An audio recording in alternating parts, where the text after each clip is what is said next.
Es metodología de la investigación. ¿Con qué programa? En realidad el trabajo cada uno presenta un tema y bueno, yo más me he enfocado en el área de patrimonio, en el línea de investigación de patrimonio histórico. Ya, Y bueno, el tema que estoy analizando, bueno, estoy haciendo es de análisis de las estrategias de la regeneración urbana de los centros históricos y he escogido ¿cuatro qué? cuatro centros latinoamericanos que estoy como estudiándolos, que es el de México, el de Quito, el de Lima y Cusco.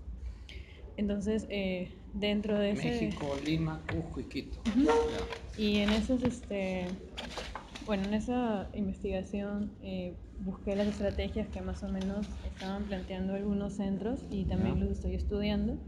Igual tengo el objetivo de la investigación, ¿no? Que es examinar esas estrategias. Ujú. Y bueno, ahí estoy planteando unas preguntas que de repente puede leerlas antes que las responda tal vez o las Ujú. prefiere.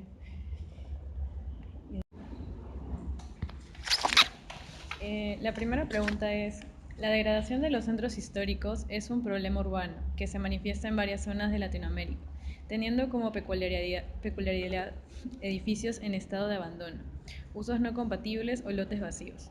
Esta situación conlleva a un descontento con la población, abandonando cada vez más estas zonas. Sin embargo, se cree que la recuperación de estas áreas urbanas centrales se muestra como una gran oportunidad de desarrollo. ¿De qué manera la recuperación de los centros históricos es una nueva oportunidad para que la ciudad pueda tener un mejor desarrollo? ¿Considera que se está realizando una buena labor con los centros históricos con respecto a mejorar o implementar nuevas estrategias? Bien, los centros históricos, eh,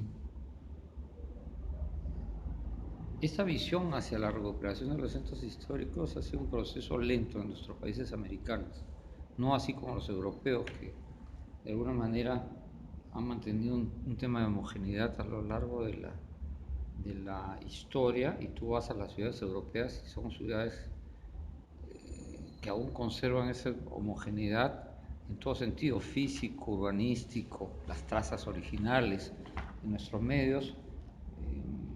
Nuestros centros históricos han sido devastados en cuanto a la normatividad, en cuanto a las ampliaciones. Por ejemplo, las trazas originales han sido ampliadas para dar cabida a los automóviles y que lleguen hacia el centro mismo de la ciudad con las mejores condiciones, entre comillas, ¿no? Devastando y demoliendo muchísimas partes de lo que es el patrimonio. O sea, no había un tema de conciencia a lo largo de la historia nuestra republicana, y lo que se ha hecho ha sido un poco destruir el centro histórico, ¿no? En el caso de Lima es el más latente, porque claro, tenemos muchos centros históricos en el Perú, pero el Lima es el más dramático, podríamos decir, donde la normatividad ha propiciado precisamente este tema de destrucción. Eh, Ahora tú me preguntas qué nueva oportunidad para que una ciudad pueda tener mejor desarrollo. Considero que está realizando una buena labor los centros históricos. Como te decía, las estrategias recién, mira, hace 25 años que recién hemos tenido un reglamento para el centro histórico de Lima, un poco más de 25 años ya cuando se declaró Lima Patrimonio de la Humanidad. Eh, Fue en el año 91. Eh, Recién ahí se hizo un primer reglamento para el centro histórico de Lima y para el Perú, ¿no? Imagínate, es Lima siendo la capital, porque antes todo se basaba en el Reglamento Nacional de Construcciones, que eran cosas genéricas. Tú ves una ciudad fragmentada, una ciudad herida por las aberturas, las anchuras de las calles que se hicieron, edificios de alturas enormes que compiten sin ninguna calidad arquitectónica en muchos casos, ¿no? Eh, Claro, a esto vas a ir sumando el proceso de degradación que ha ido sufriendo el centro histórico. O sea, eso es lamentable porque el centro histórico, en otros países en Europa, el valor del suelo es el más alto de la ciudad.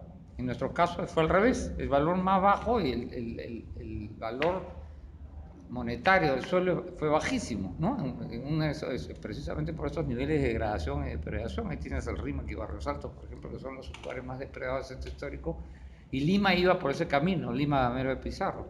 Felizmente con la administración edil del alcalde Andrade, un poco que la cosa se revertió, se recuperaron los espacios públicos, empezó a regenerarse y a generar incentivos para un poco de inversión, ¿no?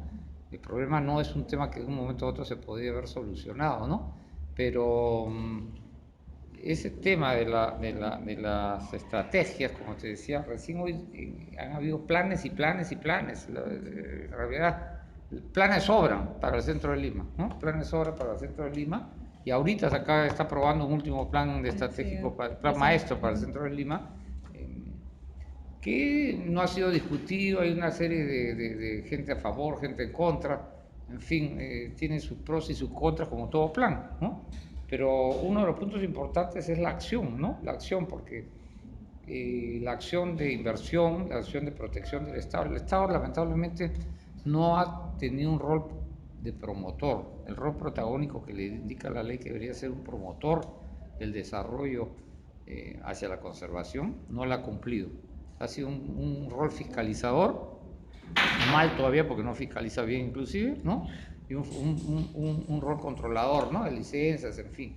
Por eso que se da la informalidad, porque precisamente todo ese rol lo han hecho tan burocrático y tan complicado que la gente prefiere irse a la formalidad para que las cosas caminen, porque cuando entras a un proyecto de renovación o de restauración o remodelación o lo que sea, o de obra nueva dentro del centro histórico, te puedes demorar meses en que te aprueben los proyectos por precisamente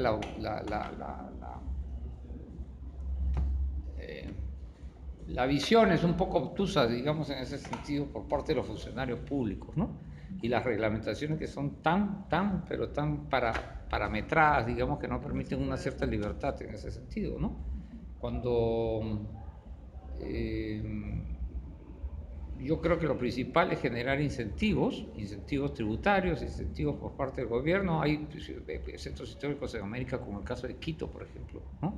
Centro conservado extraordinariamente, y generaron un plan de recuperación a través de un programa económico, ¿no? Un programa económico que entró capitales de un impuesto directo que iba directamente para la recuperación del centro histórico. En nuestro caso no lo tenemos, ¿no? Entonces, sin dinero, lamentablemente, pues, como les digo, las entidades gubernamentales pueden hacer muy poco, ¿no? Entonces, una de las ideas que se tenía era generar una autoridad autónoma para el centro histórico, que creo que sería algo interesante, donde converjan todas las instituciones y que se agilice el tema de inversión y tenga un financiamiento propio a través de un impuesto directo que vaya a esta recuperación del centro histórico, ¿no? Entonces, es un punto largo de comentar, digamos, pero creo que te hago algunos lineamientos en ese sentido para la labor que se está haciendo en el centro histórico a través de ProLima, la Municipalidad de Lima, en fin. Algo se está haciendo ahora último, más que antes tal vez, pero bueno, es un largo camino, realmente, que estamos en un proceso inicial, creo. Sí, definitivamente. Bueno, la segunda pregunta es, con el pasar del tiempo, los centros históricos se han ido degradando, teniendo así edificios abandonados. En muchos casos se ha evidenciado que esas edificaciones son utilizadas de manera ineficiente, siendo reemplazadas por comercio informal o utilizando como depósitos, tal como sucede en el Centro Histórico de Lima. Esto ha traído una serie de consecuencias, como el fomento de la informalidad, como ya lo había mencionado, la inseguridad en términos de saneamiento físico y vulnerabilidad, usos incompatibles e incluso en muchos casos rompiendo el perfil urbano y degradando la imagen de la ciudad. En el diagnóstico del Plan Maestro de Recuperación del Centro Histórico de Lima, se identificó que habían normas desactualizadas que dificultaban la regularización de ciertos usos permisibles, permitiendo que esos casos continúen. ¿De qué manera se podría regular estas normativas en este nuevo plan con respecto al uso del suelo correspondiente y cómo se podría aplicar a los casos actuales?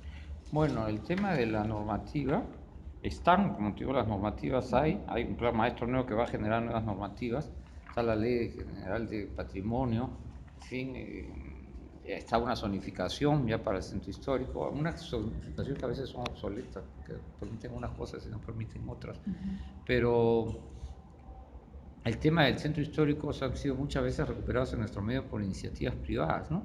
Y que son exitosas, ¿no? Mira el caso de Arte Express, por ejemplo, es una entidad, un financiamiento español, este grupo español que ha ido recuperando edificios tras edificios como una especie de labor de hormiga, y todos sus resultados han sido exitosos porque económicamente han funcionado, ¿no? Entonces, si una empresa lo puede hacer, ¿por qué no lo puede hacer otras empresas, ¿no? O el mismo Estado, ¿no? Si la cosa Arte Express le ha resultado exitosa económicamente hablando, ¿no? Entonces, y eso va a contribuir a recuperar el interior de los espacios, de las manzanas. O sea, es un tema que no lo había mencionado, una labor epidérmica, que es lo que se ha venido haciendo, y lo que están haciendo hace un poco en la recuperación del centro histórico, no es el éxito de un programa de recuperación del centro. O sea, recuperar fachadas, recuperar falcones, cuando el cáncer está por adentro, la casa se está viniendo abajo. Cosas como han hecho el caso de la casona de Lucha Reyes, ¿no? U otras más. El otro hace poco se ha caído una casa en el centro histórico que ya había sido restaurado el año pasado, porque fue epidérmico, por adentro la cosa está pues en un estado lamentable. Entonces estamos haciendo fachadismo, ¿no? Entonces el programa tiene que ser integral y tiene que trabajarse las manzanas hacia adentro, renovación urbana. El proyecto que se hizo frente a San Francisco, por ejemplo, es un claro ejemplo de recuperación urbana importante, que está en Girón Ancash, a cuadra 1, donde se ha hecho con la misma población, que era una población tuburizada, que vivían en precariedad, a esa gente se ha hecho construir obra nueva, se ha restaurado y se ha construido obra nueva, un trabajo mixto, que es un poco de las características de las cosas que se debe contemplar un plan, ¿no? Un plan de renovación urbana, que es un punto importante porque la vivienda debe ser un aspecto que se debe seguir contemplando. Tú me hablas de los usos, ese equilibrio de usos en un centro histórico debe ser, no todo va a ser comercio, no todo va a ser pues museo, una ciudad dormitorio, no. Claro. La idea es un poco un equilibrio funcional, que tengas vivienda, que tengas comercio, que tengas cultura, pero hay que tener población que viva y habite en el centro histórico, es un tema importante, claro, y que se identifique con el centro histórico, ¿no? Entonces, los usos es un tema fundamental que debe tener cualquier otro plan para que sea exitoso cualquier plan, ¿no? Como ha sido en otros lugares del mundo, ¿no? Sí, eso mismo. Y bueno, la tercera pregunta es, ¿la conservación de las edificaciones presentan dificultades ante la carencia de recursos financieros por parte de las entidades públicas locales? Sin embargo, muchas de estas edificaciones a conservar ocupan terrenos que, bajo las normativas y parámetros actuales, permitirían nuevos edificios de mucha mayor altura, considerando que no se estaría aprovechando la totalidad del predio. ¿Considera que las nuevas intervenciones destinadas a la vivienda puedan establecerse en esos lotes?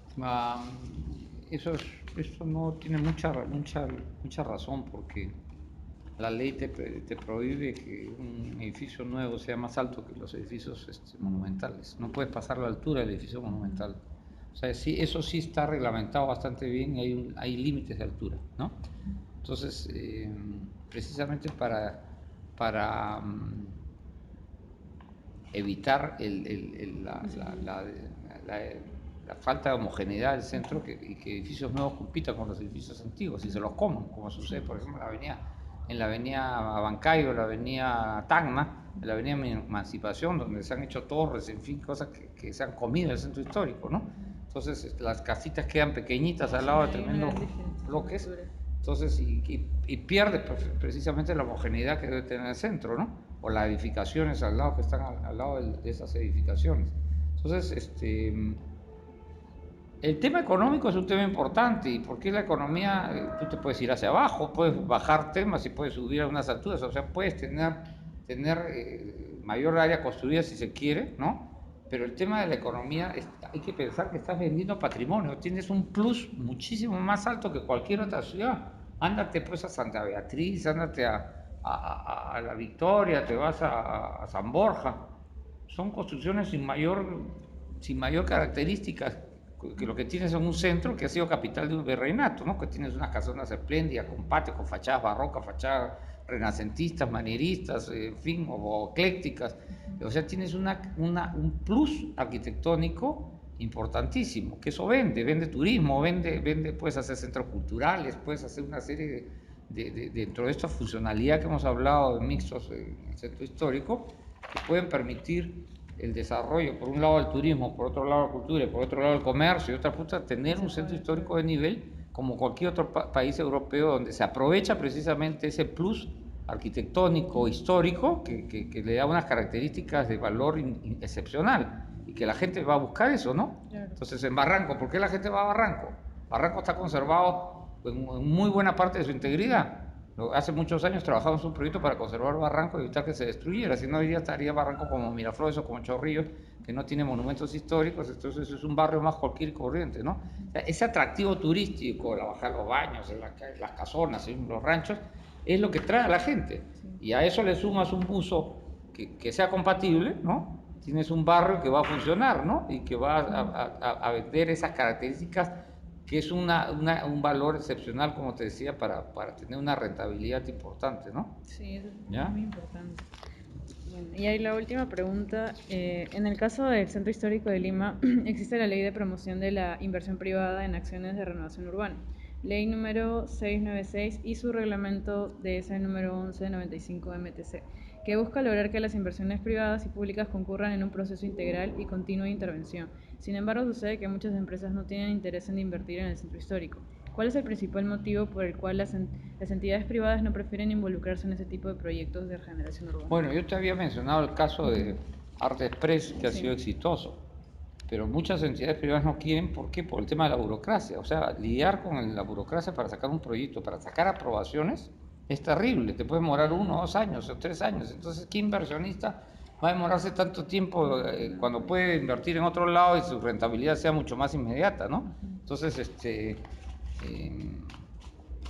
eso es un tema fundamental, dar facilidades para que las entidades tutelares, sea municipalidad, sea Ministerio de Cultura, agilicen esos procesos, ¿no? Agilicen estos procesos y la cosa pues salga lo más pronto posible, pero más, en lugar de agilizarlos, los entorpecen cada vez más, se van creando más normativas, más reglamentaciones y se va entorpeciendo, se va alargando, se va burocratizando y tú haces que el proceso pues sea larguísimo.